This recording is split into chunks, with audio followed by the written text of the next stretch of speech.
Hey guys, I just wanted to see if anybody can help me with this issue. This is a 2008 F150, 4.6 liter, and it's been making this squealing sound. Had this issue with the tensioner going, so we've replaced that. That was about 8 months ago. And started up, hon.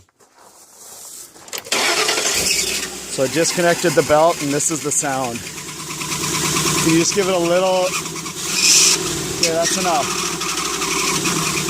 Got it.